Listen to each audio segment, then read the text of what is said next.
Hello, what's up guys? Thank you for following my channel. In the previous video, we talked about the symbolic links, how to create the symbolic links and how to move the symbolic links. What is the concept of the broken link? In this video, we're gonna focus more on the renaming and removing the symbolic links and see how different they are from the regular files that you're dealing with in the usual Linux environment. So let's dive into it and see how it works. So we need to remember that symbolic links are necessarily just files that we are dealing with in the system. So in the first example, let's see first what we have in our directory. We have one text file and one Python file. So I'm gonna go ahead and make a symbolic link of the text file. So we have target file,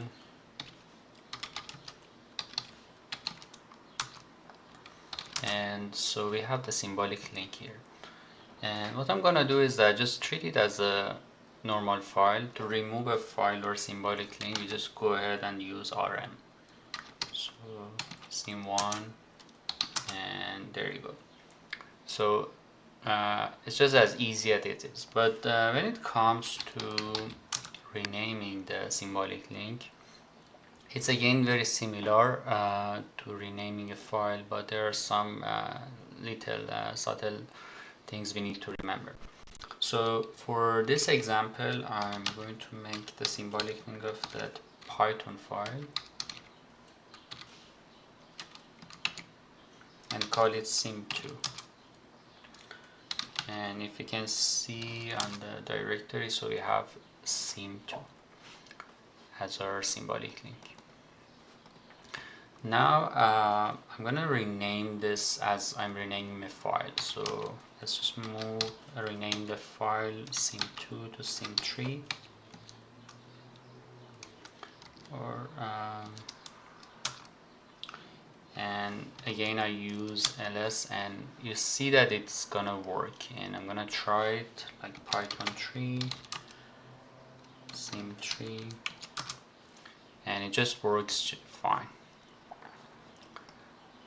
However, if I try to rename the reference file, let's see what happens. So I rename the reference file to sim target 3.py, and if I go ahead and do ls, and you see the color has changed, means that the link is broken. So if I go ahead and try sim3 as before, it cannot find the file.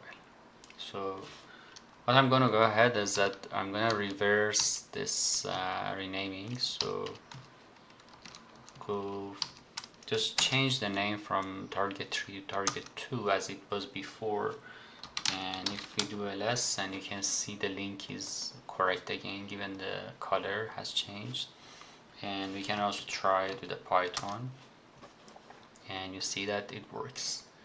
So all in all, it's very similar to renaming and removing the file. However, there are some little things we need to remember while working with the symbolic links. And thank you for watching the video. In the next video, I'm gonna talk about the difference of soft link and hard link, and I'm gonna compare the symbolic link with alias.